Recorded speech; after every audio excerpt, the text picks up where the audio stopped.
Bismillahirrahmanirrahim. Assalamualaikum warahmatullahi wabarakatuh. Perkenalkan, nama saya Rofil Samanhudi dari Fakultas Teknik Informatika Universitas Muhammadiyah Malang dengan NIM 2022 10370 311 260.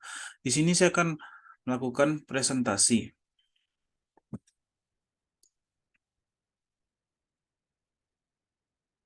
Oke, di sini saya akan mempresentasikan tentang bahasa pemrograman. Jadi, bahasa pemrograman itu apa sih sebenarnya?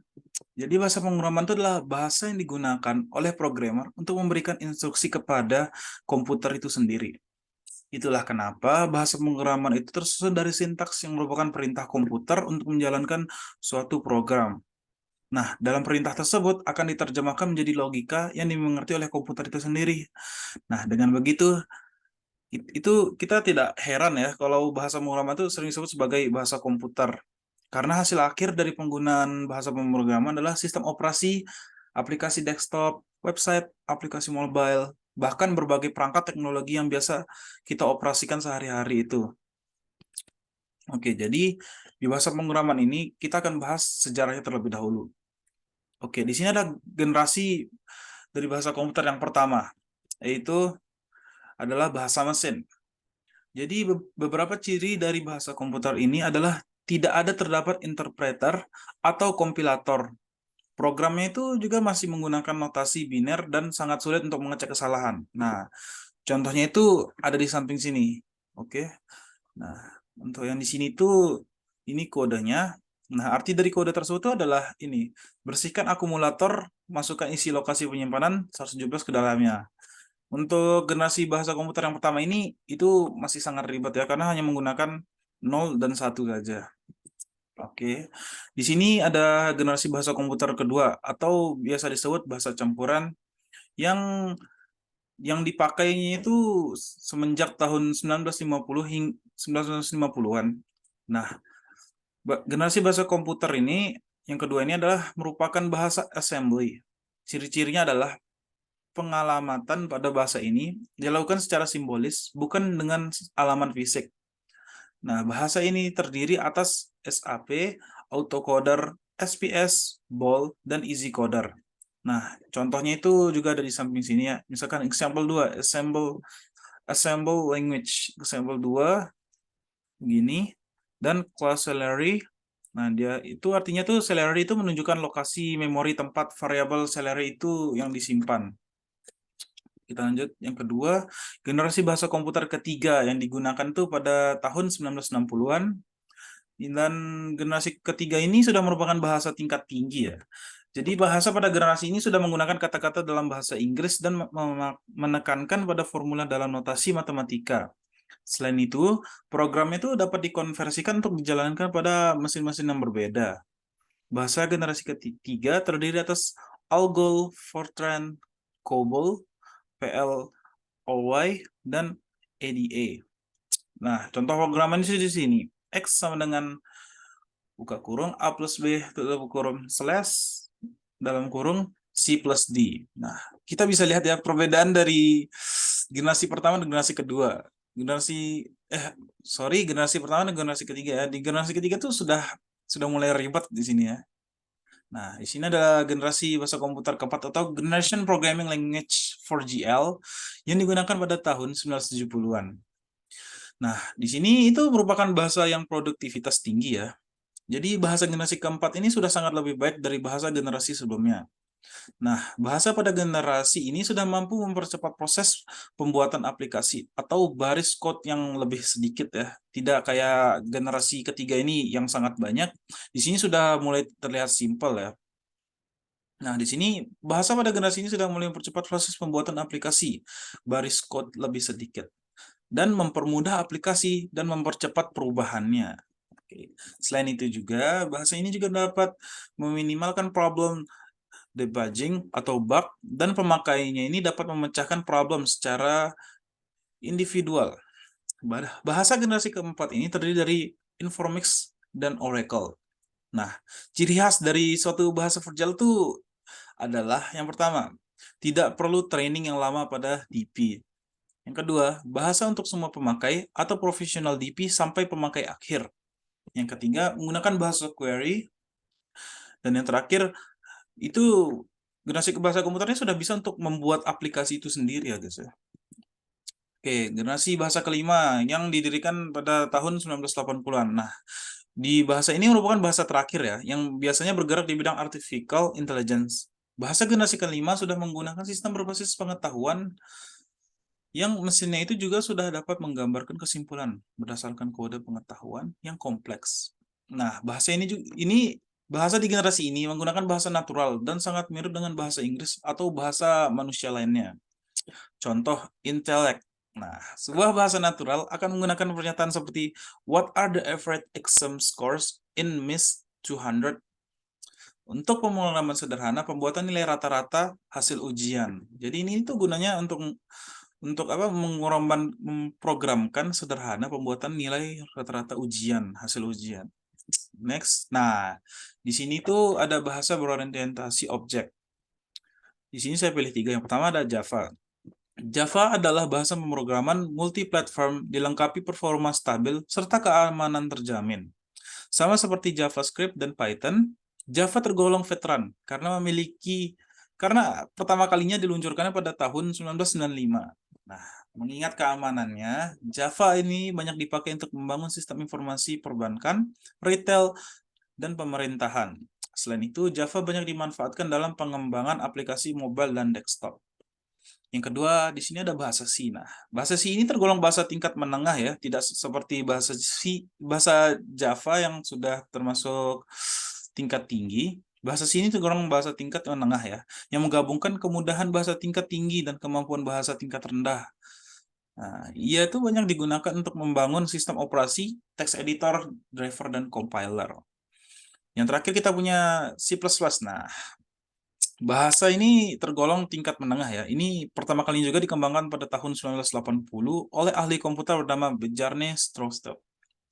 Nah, bahasa perbaikan dari bahasa C ini punya fitur layaknya bahasa tingkat tinggi. Sebut saja pendekatan berorientasi objek, penanganan error, dan saran pengetikan auto-auto atau biasa disebut autocomplete. Nah, ini tuh dia tuh paling cocok dipakai untuk membangun aplikasi berbasis desktop ya. Oke, next di sini kita ada bahasa pemrograman berdasarkan paradigma. Nah, yang pertama itu kita ada pemrograman terstruktur. Nah, untuk pemrograman terstruktur ini kita merupakan suatu proses untuk mengimplementasikan urutan langkah penyelesaian suatu masalah dalam bentuk program dan merupakan suatu aktivitas pemrograman yang dilakukan dengan memperhatikan setiap urutan dari setiap langkah perintah yang dikerjakan secara sistematis, logis, dan tersusun berdasarkan algoritma yang sederhana dan dapat dengan mudah dipahami. Nah, prinsip dari pemrograman terstruktur adalah jika suatu proses telah sampai pada suatu titik ataupun langkah tertentu, maka proses selanjutnya tidak boleh mengeksekusi langkah sebelumnya ataupun kembali ke baris sebelumnya, kecuali pada langkah-langkah untuk proses pengulangan atau berulang loop. Yang kedua, kita ada pemrograman berorientasi objek ya, atau biasa disebut PBO. Atau dalam bahasa Inggrisnya itu biasa disebut Object Oriented Programming or OOP. Nah, di sini tuh OOP ini merupakan sebuah paradigma pemrograman yang berorientasikan kepada objek. Nah, semua data dan fungsi di dalamnya itu difokus dalam suatu kelas-kelas atau objek-objek. Setiap objek dapat menerima pesan, memproses data, dan mengirim pesan ke objek lainnya. Yang ketiga, kita mempunyai paradigma fungsional. Nah, paradigma fungsional ini merupakan paradigma yang didasari oleh konsep, pemetaan, dan fungsi matematika. Dalam paradigma ini diasumsikan bahwa akan selalu ada fungsi-fungsi dasar yang dapat digunakan sehingga penyelesaian masalah berdasarkan pada fungsi-fungsi yang telah tersedia tersebut. Nah, contoh bahasa pemrograman yang menggunakan paradigma fungsional adalah bahasa pemrograman Logo, EPL, dan Lisp. Next. Nah, di sini itu ada bahasa pemrograman berdasarkan platform. Jadi, di sini tuh ada 3. Yang pertama ada web, desktop, dan mobile. Oke, di sini web ya. Bahasa pemrograman web yang paling dasar dalam pembuatan website adalah HTML dan CSS. Nah, HTML itu adalah Hypertext Markup Language. Merupakan elemen penyusun struktur di dalam website di dalam websitenya. HTML itu masukkan kode-kode pengendali dalam sebuah dokumen pada berbagai poin yang dapat spesifikasikan. Nah, yang dapat menciptakan hubungan hyperlink dengan bagian lain dari dokumen tersebut atau dokumen lain yang berada di World Wide Web. Sedangkan CSS, Cascading Style Sheet, adalah elemen yang menghias struktur website. Keduanya berkolaborasi dalam membentuk front-end dari sebuah website. Nah, untuk sebagai back-end-nya bisa menggunakan JavaScript, PHP, dan lain-lainnya. Nah, database ini juga sering digunakan untuk local web ya, yaitu MySQL. Nah, di sini tuh ada contohnya. Untuk yang ini tuh doctype HTML. Nah, di sini tuh ada merupakan pemrograman HTML itu sendiri ya. Nah, di sini pemrograman ini tuh dia untuk membentuk ini my first heading. Nah, untuk bagian keempat ini line keempat itu dia membentuk ini my first heading. Nah, di sini tuh dia yang di atas 3 ini 1 2 3 itu seperti library-nya itu sendiri. Nah, kalau yang di kanan ini tuh ada CSS ya, Cascading Style Sheet. Nah, sama juga di sini tuh, tapi digunakan CSS di sini tuh untuk apa ya namanya? Untuk kayak mendesain gitu ya, mendesain. Ya, next di situ ada desktop ya. Nah, dalam Private Desktop itu bisa menggunakan Visual Studio untuk membuild aplikasi desktop menggunakan bahasa C, C++, dan lain-lainnya. Nah, platform desktop ini bisa menggunakan database SQL Server untuk server lokal.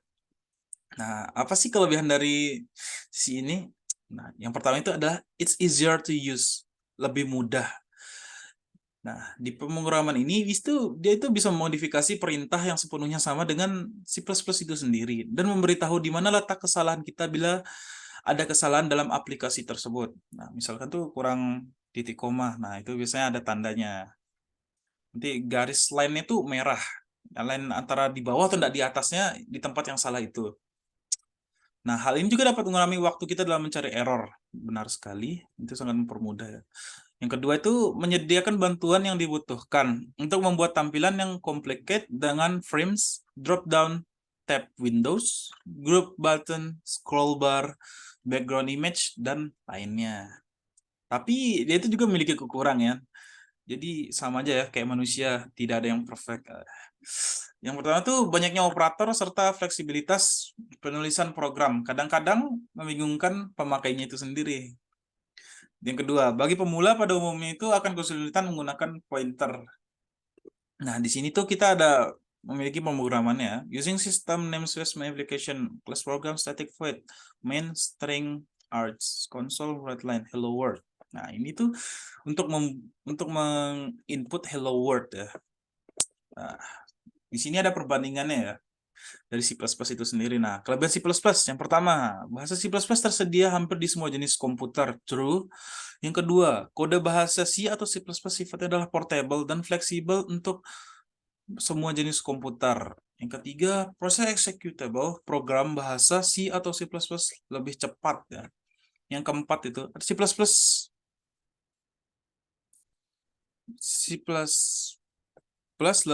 adalah bahasa yang terstruktur. Oke.